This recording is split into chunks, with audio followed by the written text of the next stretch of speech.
Our News is brought to you by Alive. Believe in best. Good evening, Bahamas. Coming up tonight, Our News is in Dubai for the World Expo. A Free National Movement MP slams a big delegation's trip to Dubai. A heartbroken family's years-long wait for justice. A defense attorney says families of individuals killed by police have the right to see body cam footage. And a young entrepreneur takes the production industry by storm.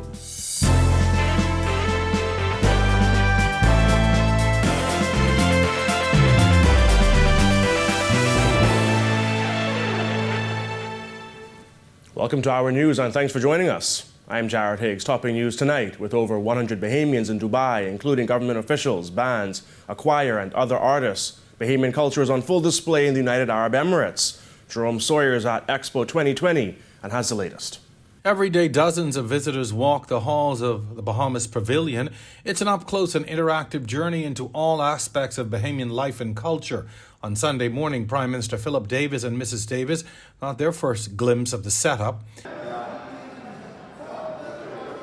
The organising committee spent 5 years preparing this showcase, and since October, visitors have enjoyed presentations on everything from conch salad making to marching flamingos to exquisite and unique artwork and, of course, Junkanoo. Visitors to the World Expo site Sunday also experiencing Bahamian culture through several live performances. But these performances are not without controversy. Those not invited to take part have taken their frustrations to social media. You cannot question the fact that we have brought the finest Bahamian entertainers existing today. Dylan McKenzie is here, as I said, okay? Funky D, long-standing, is here. Lady E, I mean, what do you want? Because I'm not here, we don't, how did they term it? We don't have the best of the best here. Who's better than the Royal Bahamas Police Force Band? Huh? Who is better than the young upstart Bahamas All-Stars Marching Band? Huh? Who is better than higher level band who play practically for every major function in the Bahamas? And the show did go on from the outdoor stage with Shabak's repertoire of traditional Bahamian music to the indoor dramatic performance of Dynamite Daisy and cast. Our job is to bring a message, and that's what we did with the play. It's a message of reconciliation. You could say that, reconciliation. The pavilion, a multi-million-dollar rent-free gift to the Bahamas from the UAE government, came in part to the efforts of the Bahamas' ambassador to the United Arab Emirates, His Excellency Tony Jody. This is to be one of the best events ever that will happen to the Bahamas, I could tell you, overseas. The ambassador is confident this official visit has major investment opportunities and partnership potential. Never ever we had a Bahamian leader visit the Middle East or anywhere, any part of the Middle East. So in my eyes, in my opinion, this bold movement of our Prime Minister is really a point of strength, is a point of boldness, and a bold of looking towards the future. Well, tomorrow will be a big day for us here in Dubai. It's Bahamas National Day. Prime Minister Davis will lead a delegation of performers who are expected to showcase the rich culture and heritage of the Bahamas in ways unseen in these parts. For now, in Dubai, reporting for Our News, I'm Jerome Sawyer. A Free National Movement member of parliament is slamming the government over the decision to send a delegation of over 100 people to Dubai for the World Expo. A government spokesperson says the trip will help to promote the country and attract investment, but St. Anne's MP Adrian White says the spending was in poor judgment. It's just excessive. Sending over 100 people there, the figures that I'm getting. FNM MP Adrian White calling the government out over the size of the delegation sent to Dubai's World Expo. A statement released by the Office of the Prime Minister revealed that Cabinet approved up to $1 million to support the presence of the Bahamas at the Expo, along with a private sector donation of $500,000. The OPM statement also notes that the previous Cabinet approved $1.7 million for the event. Some of the participants on this trip include a Junkanoo group, the Royal Bahamas Police Force Band, the Bahamas All-Stars Band, and Shabak Choir, which is led by Press Secretary and Office of the Prime Minister Clint Watson. It's an unnecessary burden on the taxpayer right now, especially when we've seen these impacts of increased prices on milk and other bread basket items. It slaps me as offensive. And I think that right now, this is just a victory lap that is in complete poor judgment. Director of Communications in the Office of the Prime Minister, Latrey Ramming, released a video statement on Friday afternoon where he sought to justify the investment at the Dubai Expo, highlighting the previous government's approval of funds for the Expo and trips made by former F&M ministers to Dubai. The trip drew mixed reactions from Bahamians, with some agreeing with White and questioning the size of the delegation.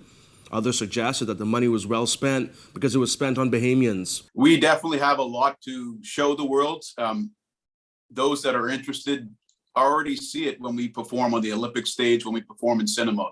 I know Sir Sidney Poitier recently passed, was brought up, and we have our Olympians that continue to excel at a per capita rate around the world. But sending the amount of persons that we sent is too many. White says he's happy for the people that got to go, but disagrees with the way government is spending taxpayer dollars. As a Bahamian, I would love to get a trip to Dubai. I would love to go to Dubai, see that part of the world, represent my country. But we have to be sensible in the numbers that we send. We have to be clear on the message that we're conveying, not only at home, but to the world. And right now, Omicron is on the rise, and we're sending over 100 people across the globe, multiple airports, multiple hotel beds. God forbid if someone has to be quarantined because they catch the case in Dubai and they're away from their family for that reason. The family of a man who was killed by police back in 2018 says the wait for justice is depressing, but they will wait as long as it takes. It's been nearly 4 years since D'Angelo Evans was killed, but the matter hasn't come up for a coroner's inquest. Justice for D, my son. I'll get it, D. Mommy can get justice for you. It been long, it could go longer, but I can get it. D'Angelo Evans' relatives get overwhelmed with emotion as they speak about the 20-year-old's killing by police back in 2018. Everybody was rushing and I didn't know what was going on. When we come right here, everybody was in the front square. All D was working, John Canoe. That's all we know him about. And Carnival, that's it. Nothing else. You guys are proud of him. We was proud of him, very proud of him. That hurt, they hurt us, you know. They hurt us. The incident took place on May 27, 2018. During a media briefing, then Chief Superintendent Solomon Cash said police were responding to an armed robbery near East Street and Burial Ground Corner around 9:15 a.m. when they traveled to McCullough Corner and met two men who matched the description of the suspects. Cash said one of the assailants produced a firearm and police opened fire. But Evans' family and witnesses were adamant that he was innocent, saying he was running an errand for his grandmother when he was killed. When he come over and say, kitty, kitty, the police just shoot down D, I couldn't believe that was my nephew. I saw passing 3 times consistently. Like that was like 2-3 minutes back and forth, because I know from where he walked from to go to the store wasn't that far for him to walk back. Our news spoke to Evans' family at their home in Mason's Addition, not far from where he was killed. His family describe him as a quiet person who loved Junkanoo. They say he was not a criminal, and to the contrary, he was developing a strong reputation in the cultural community. He used to do all the work for me in the shop. All of a sudden, all the big leaders started to take him away from me. Because when they find out that his talent was so good, like when you hear tones and roll them ask you, that mean that you special. You know what I'm saying? And then he had a broken leg, and me and him was discussing plenty of stuff in the shack. He told me that he want to do something for his mom. He want to build a house, and he want to do this. And, you know, I say, look here, you want to do these things? I say, you got to work hard for whatever you want. I say, we ain't in the way. I say, it's no criminal family. I say, whatever you want, work hard for it. It's been 3 years and 7 months since Evans' killing, and the matter hasn't come up for a coroner's inquest. The delay is largely blamed on the COVID-19 pandemic. Evans' mother, Beverly Lee Roll, says she doesn't buy the excuses and calls the wait depressing. They keep saying COVID, COVID. Space out the people like they say. Everybody don't need to come in court. Let the two parents come, the police, the judge, and the witness list, one at a time. They keep delaying it. Defense attorney Christina Galanos has represented many families during coroner's inquests. She says they are often left out in the cold and with little communication from police after their loved ones are killed. The way they answer that is they say, well, there's going to be a coroner's inquest. But the problem is that the coroner's inquest, there's no date set. Oftentimes it is so far into the future, and these persons, they don't have closure. They don't have answers. They don't have, and in representing persons in the coroner's inquest, a lot of them are learning very basic things for the first time in the coroner's inquest, 2, 3, sometimes even 4 years removed from the death of their loved one. During the opening of the legal year, Chief Justice Brian Murray acknowledged that coroner's court operations were largely hampered due to COVID. However, he announced that the acting coroner was able to deal with some matters in 2021 and one matter so far for 2022. That may be little comfort to Evans' family, who have continued to rally support, prominently displaying signs in the neighborhood that read "Justice for D." The wait is long, but it's not discouraging them from seeking the justice they want. And all the rest of the parents, them, justice. Right. Justice for their children. Right. With minds, justice. Right. Parents, don't give up. No. It may feel long, but don't give up. Don't give up. Justice and God can make a way. Attorney Christina Galanos says families of individuals killed by police have a right, by law, to access the body camera footage of the incident. Minister of National Security Wayne Munro said the recent killing of a Defence Force Marine that was captured on video won't be released until the coroner's inquest. However, Galanos says there may be another way. It's strange. I can certainly understand their position on the one hand, because, it's really the coroner's court that the inquest is really supposed to investigate the death. However, there is a mechanism in the Coroner's Act and the coroner's rules that permits the attorney who appears on behalf of the family to request all of the information. And so maybe that may be what it takes. Those people have a right to that information. Some people have called for video of the killing of leading seaman Rodney Adderley to be released to the public. Munro said he has seen the footage and it is consistent with the officer's account that Adderley charged at him and tried to disarm him. It would lend to accountability and transparency. And really that is what is fueling the lack of trust. No accountability, no transparency, and going long periods of time without a coroner's inquest. And so definitely let the people know what is going on. And if your position is, well, we're not going to release it until we get into the coroner's inquest, well, then hold the coroner's inquest in due course, shortly.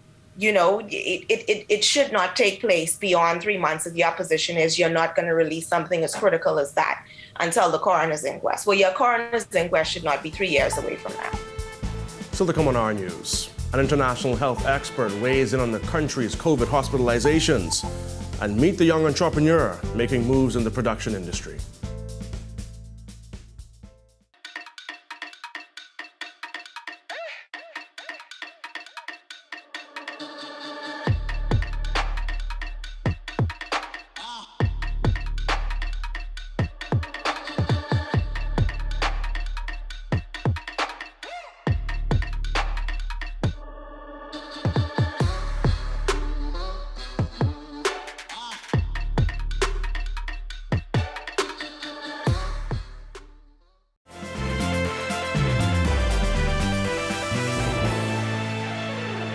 You're watching Our News. Welcome back. Pan American Health Organization Director Dr. Carissa Etienne highlighting the Bahamas as one of the countries in the region whose healthcare system is being severely challenged by a surge in COVID-19 cases and hospitalizations. Jasmine Brown reports. A number of Caribbean countries, including Antigua and Barbuda, Aruba, Bahamas, Bermuda, Cuba, Curacao, French Guiana, Jamaica, St. Martin, and Suriname experienced 100% or more relative increases in COVID-19 hospitalization as compared to the previous week. The Bahamas director's comments come as COVID-19 infections accelerate not only in the Bahamas but across the region, and as the highly transmissible Omicron variant has been detected in at least 42 countries and territories in the region. Ministry of Health officials have said since last month that they believe the Omicron variant is behind a record-breaking spike in local COVID cases that has led to thousands of infections. And the medical community has not gone unscathed by the fourth wave, as more than 100 healthcare workers were taken out of the healthcare system earlier this month after catching COVID or being exposed to COVID-positive patients. The PAHO director says the same is happening across the region. There is no question that Omicron is having an impact. At least 17 countries and territories have reported increases greater than 50% in hospital admissions, and including in ICUs. And that is as compared to the previous week. Dr. Etienne has called on countries to ensure healthcare workers have access to protective equipment. Our health workers have worked tirelessly for 2 years caring for patients. And many of them have gotten sick themselves. And alas, too many have died. They have suffered physical exhaustion. But not only this, we have a study that shows that as many as 22% of health workers in various countries have suffered from depressive episodes. So there is no question that health workers need our support. As we continue to battle the COVID-19 pandemic in 2022, we need to remember that healthcare workers are protecting us, and we also must help to protect them. Reporting for our news, I'm Jasmine Brown. A young entrepreneur is making waves in the production industry, running a studio and working behind the scenes of some of the country's biggest productions. Kyle Joaquin has the story. I just want to keep going.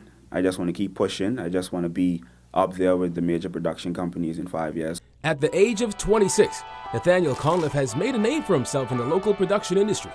Along with his company's co-founder, Travis Hanna, Conliffe has taken the bull by the horns, producing shows and music videos of all kinds. My team, we do weddings, live stream, funerals, anything in terms of videography. And we've also, in 2021, beginning of 2021, we started like major productions, multi-camera productions. Like if somebody was to put on a concert, we could provide 3 to 7 cameras, switcher, running wires, you know, all of that stuff. He's only been in the industry for about 8 years, getting his feet wet in the church. And when I held the camera in church, my mental was just like, let me shoot it like how I want to see it through my eyes, how I want to see it on TV. And that's how I just kept going. And I started off when one of my friends, they snuck me on the set of Farm Fest. And he snuck me behind the camera on Farm Fest and let me shoot Farm Fest. And the director was like, who's that guy on that camera?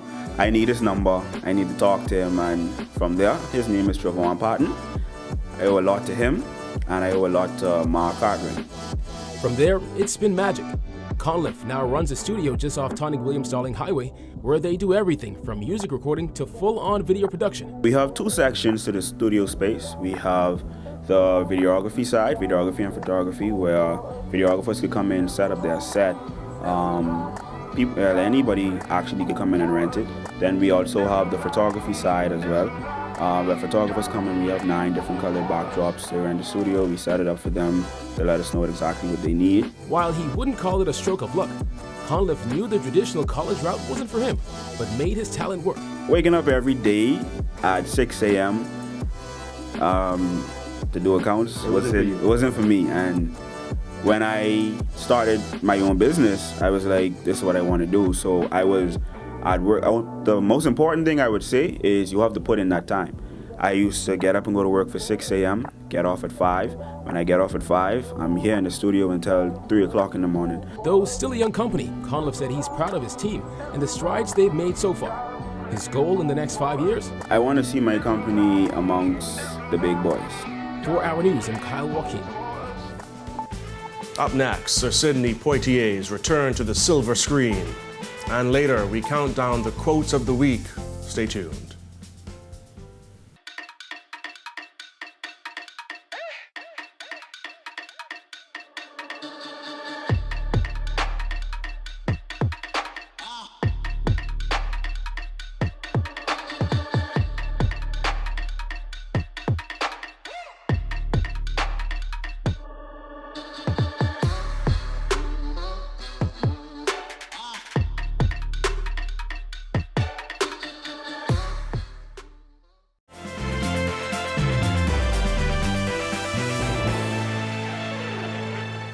Starting tomorrow, Bahamians can watch some of legendary Bahamian-American actor Sir Sidney Poitier's most iconic films on the big screen. At no cost to movie lovers, Fusion Superplex will play 6 different films from Monday to Saturday at 8 p.m. under the theme To Sir Sidney with Love. Director of Sales and Marketing Johan C. Kemp encouraged moviegoers to reserve their seats on Fusion's website. In the Heat of the Night is first on the lineup, gracing the silver screen tomorrow night. I have my 3 teenage kids. I'm begging them to come with me every night. One of the things I want to show them is exactly how impactful Sir Sidney was. If it wasn't for Sir Sidney, there would be no Morgan Freeman, there would be no Samuel L. Jacksons, no Denzel Washingtons, no Michael B. Jordans. This man paved the way globally for black men to be leading men. Not just black leading men, but leading men. And he should be celebrated beyond fancy words and, accolades. We should support him by his work and remember him through his work. Amid concern over rapidly rising COVID-19 cases, Kemp said safety protocols are being strictly enforced.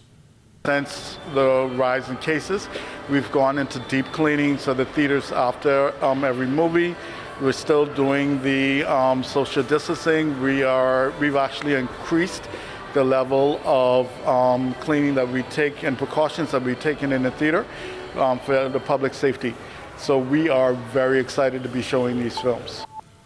9 years and tens of thousands of meals after its launch, the Bahamas Feeding Network has announced a change in leadership. Reverend Lester Ferguson has been appointed executive director. Ferguson, who was one of the founding directors of the nonprofit organization, replaces Philip Smith, who served in that post since the organization was formed in 2013. Smith resigned to accept a position at a new NGO, but will remain on the board of directors of BFN. BFN chairman Felix Stubbs thanked Smith for his years of dedication to feeding the hungry and applauded his passion and his tireless energy.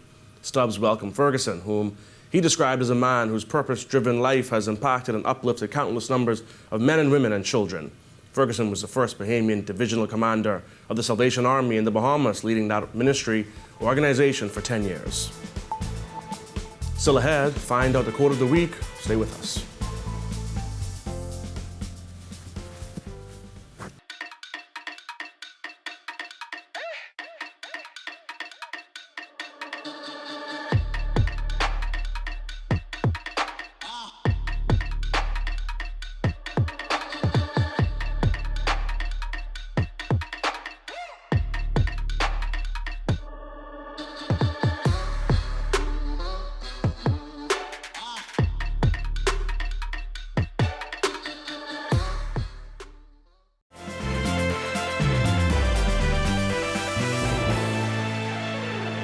And finally tonight, it was another eventful week in news as we take a look back at some of the more memorable moments. Former executive chairman of the Public Parks and Public Beaches Authority, Shannon Cartwright, takes a number 3 spot.